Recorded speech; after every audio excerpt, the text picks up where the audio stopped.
এই ছবিটা দেখছি আর মনে পড়ে যাচ্ছে 2015 সালের কথা, যখন বিরাটের সময় একটু খারাপ যাচ্ছে। সে সময়ে অনুষ্কা শর্মা মাঠে এলেই নানা কটূক্তি শোনা যেত। অপয়া, আনলাকি, হুডু ডল ইত্যাদি শব্দ ভেসে আসতো ইন্টারনেটের আনাচ কানাচে থেকে। আর এই 2015 সালটা তো শুধু শুরু ছিল। তারপর থেকে ভবিষ্যতে যখনই বিরাট কোহলি কোনো ম্যাচে তাড়াতাড়ি আউট হয়েছে বা ভারত ম্যাচে হেরে গেছে, নিয়মিতভাবে দোষ হতো গ্যালারিতে বসে থাকা এই মেয়েটির। কারণ সে নাকি অপয়া, সে এলেই ভারত ম্যাচ হেরে যায়। তারপরে একটা বড় সময় তাকে আর মাঠে দেখা যেত না। আত্মসংকোচেই হোক বা মহামান্য ক্রীড়া সমর্থকদের ভয়েই হোক, অনুষ্কা শর্মা তারপর বহুদিন কোনো ম্যাচ দেখতে আসেননি। কিন্তু তাতেও শেষ নয়। নেটিজেনদের তত্ত্ব অনুযায়ী বিরাটের নাকি বিয়ে করার পর থেকেই সময় খারাপ যাচ্ছে।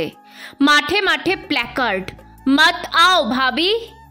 আর এগুলো বাড়তে বাড়তে একটা সময় বিরাটের পারফরমেন্সের জন্যে বিরাটের থেকেও বেশি কথা শুনেছেন এই ভদ্রমহিলাটি। আর আজ সে ঘটনার পরে কেটে গেছে অনেকগুলো বছর। আর এই অনেকগুলো বছরে এরকমই অনেকগুলো ছবি আমাকে প্রমাণ করে দিয়েছে ভালোবাসা সত্যিই কখনো কাউকে দুর্বল করে না। ভালোবাসা কখনো কারোর খারাপ করে না। বিরাটের খারাপ সময়ে অনুষ্কা শর্মা যেন নিজের চোখে মলম নিয়ে ঘুরতেন, আর অপর প্রান্তে অনুষ্কার খারাপ সময়ে বিরাট কোহলি ঘুরিয়ে জবাব দিতেন সমর্থক তথা সাংবাদিকদের। যতবার তাদের ডিভোর্সের কথা শোনা গেছে, ততবার তারা প্রকাশ্যে হাত ধরে দাঁড়িয়েছেন। আসলে ভালোবাসা ঠিক এরকমই হয়। এই ভালোবাসায় যেমন একটা তরুণ ছোকরাকে পুরুষ বানিয়েছে, এই ভালোবাসায় তেমন একটা মেয়েকে নারীও বানিয়েছে।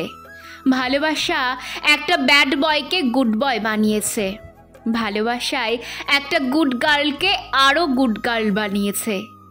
मैं पूजा पाठ टाइप का लगता हूँ क्या থেকে ভালোবাসায় পেরেছে জীবনের খারাপ সময় থেকে খারাপতম সময়ে ঈশ্বর ভক্তি শেখাতে, একে অপরকে ধরে রাখতে, বুঝতে। সত্যি কথা বলতে বিরাট বা অনুষ্কাও কেউ কখনো একে অপরকে অবজ্ঞা করেননি। সর্বদা তারা তাদের ব্যক্তিগত জীবনের সম্পূর্ণ ক্রেডিট দিয়েছেন একে অপরকে।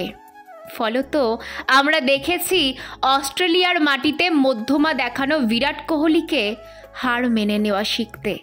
আমরা দেখেছি সেই হার মেনে নেওয়ার পরের দুটো টুর্নামেন্টে বিরাটকে আবার জিততে, নতুন করে উঠে দাঁড়াতে, অ্যাগ্রেসিভ থেকে শান্ত হতে, সহিষ্ণু হতে। ভালোবাসা সত্যি এরকম হয়, যেখানে একজন অপরজনের খারাপ সময়ে পাশে থাকে, যেখানে একজন মানুষ তার আশাগুলোকে মশাল বানিয়ে অপরজনের হাতটা ধরে আধারে রাস্তা চেনায়, ঝড়ের সময়ে শক্ত করে জড়িয়ে ধরে বলে, দেখিস সব ঠিক হয়ে যাবে। আর যে ভালোবাসা মানুষকে শক্ত করে না, যে ভালোবাসা মানুষকে জীবনে এগিয়ে নিয়ে যায় না, সেই ভালোবাসার মাহাত্ম্যের ওপরে আমার সন্দেহ হয়।